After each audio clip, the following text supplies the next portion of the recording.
Namaste, kita bertemu lagi dengan Soul Guidance untuk bulan Desember 2023. Tidak terasa kita sudah mau memasuki tahun baru 2024. Nah, ini fenomenanya masih cukup intens ya. Karena ada kartu delapan pedang ya. Delapan pedang ini menyiratkan dalam kartu saya, karena saya memakai kartu ini, bahwa kosmik ini sedang masih porak-poranda paling tidak sampai 8 minggu ke depan. Jadi sampai 8 minggu ke depan ini kosmiknya sungguh sungguh penuh dengan gejolak ya. Ini sangat masuk akal karena seperti kita tahu di belahan bumi yang lain sedang ada peperangan yang cukup memprihatinkan ya. Di dalam peperangan itu kan ada banyak manusia yang terbunuh oleh perang. Orang yang terbunuh dengan dalam perang, tentu saja sebenarnya mereka itu meninggal dalam keadaan mungkin sedih, takut, marah. Nah, secara energi perpisahan mereka dengan dunia ini dalam kondisi tidak tenang ya, dalam arti bukan berarti mereka buruk ya, tetapi kan kondisi energinya sedang cukup sedih gitu ya. Dan ini kan memancarkan vibrasi ke alam semesta ini ya, sehingga menimbulkan istilahnya banyak sekali roh-roh atau yang sedang meminta bantuan kita untuk diantarkan pulang. Makanya di bulan Desember ini saya sangat menghimbau untuk teman-teman mendoakan ya. Karena apa? Karena dari fenomena perang tersebut kan menimbulkan kemarahan. Semua marah, apalagi kemudian media menampilkan korban-korban perang. Ini memicu energi manusia menjadi kayak malah keluar gitu loh. Dark force, setiap manusianya malah keluar ya. Saya tidak mengatakan kita tidak boleh concern, tidak. Tetapi kita harus berhati-hati dengan energi yang kita pancarkan ya.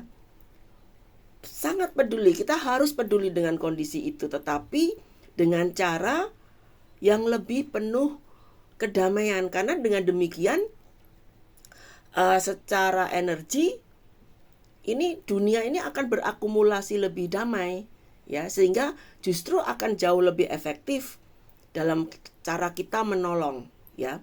Dan ini memang sedang sangat diperlukan oleh dunia ini, karena kartu ini menunjukkan betapa kita, kalau kita tidak hati-hati, kita akan terpicu untuk menjadi marah, untuk menjadi, justru akhirnya secara energi kita tidak berbeda ya. Jadi makanya kita harus membuat set boundaries.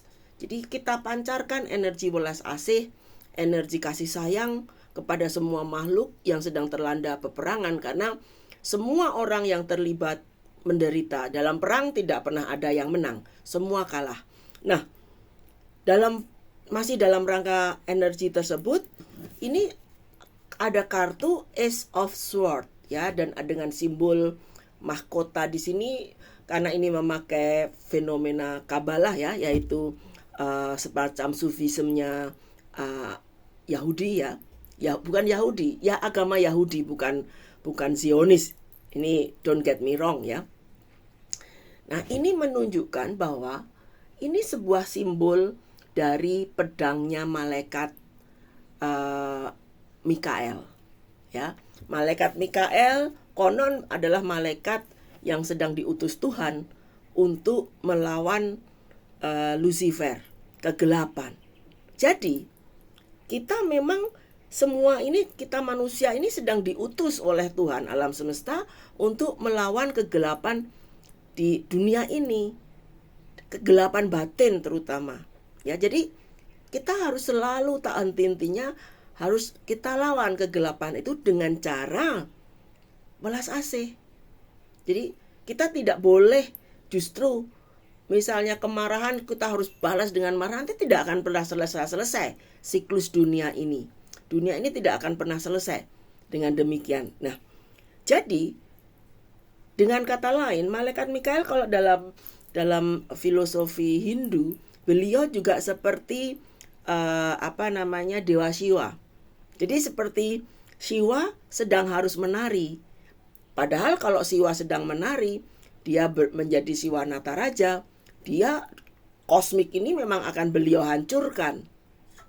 Ya, dihancurkan. Makanya kita lihat di beberapa tempat ada perang, ini mungkin salah satu cara Siwa menghancurkan dunia. Kita harus melihat, tidak boleh melihat dari sudut pandang, ya, apakah ini baik atau buruk, karena sebenarnya semua fenomena itu kan hanya sebuah konsep, ya, konsep cara kita berpikir. Bisa jadi dari semua kehancuran ini nanti Dewa Brahma akan memunculkan hal-hal baik, ya, hal-hal baru.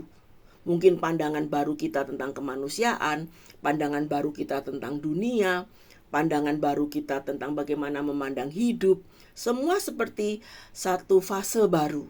Ya, jadi dua kartu yang sangat utama kuat tadi menyiratkan bahwa bisa jadi semua yang kita lihat sepertinya buruk tersebut belum tentu benar-benar buruk di mata semesta. Karena bisa jadi itu adalah cara semesta mengupgrade soul level kita.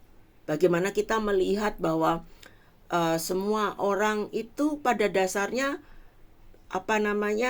punya sisi kebaikan, punya sisi keburukan. Jadi kita bisa lebih meningkatkan kebijaksanaan kita.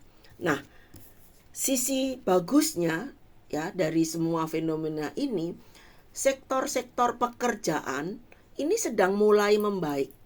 Ya, jadi lebih baik arahkan energi kita untuk kebaikan. Kebaikan dalam bekerja. Serius bekerja. Jangan karena kita peduli terhadap perang, terus kita tiap semenit buka media sosial hanya mengikuti perang, terus melupakan pekerjaan kita. Padahal kalau kita fokus bekerja, kita bisa membantu. Misalnya kalau pekerjaan kita lancar, terus kita mendapat pujian dari kantor, dapat bonus. Nah, mungkin dari uang bonus itu kita bisa menyisihkan sebagian untuk membantu. Ya, jadi kita berkontribusi dengan ke dalam kedamaian dunia ini dengan cara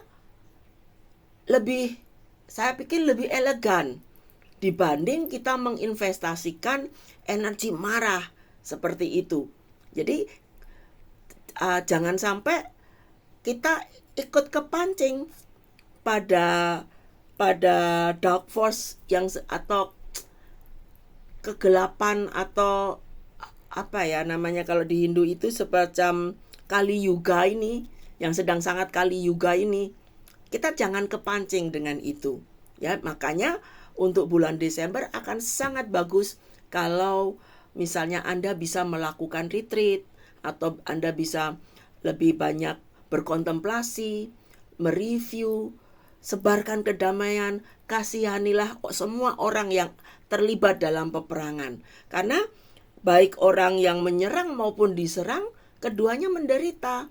Mungkin akan ada yang mengatakan, oh tidak bisa, mereka jahat, mereka menyerang. Oh tidak, mereka sangat menderita. Mengapa? Karena mereka menderita, mereka tidak mampu memiliki kasih sayang, sehingga menyakiti makhluk lain. Jadi kita harus mampu melihat dengan kejernihan semua itu. Semua hal yang menyakiti makhluk lain, tidak ada orang yang akan bahagia dengan itu. Semoga semua makhluk berbahagia dan terbebas dari penderitaan. Namaste.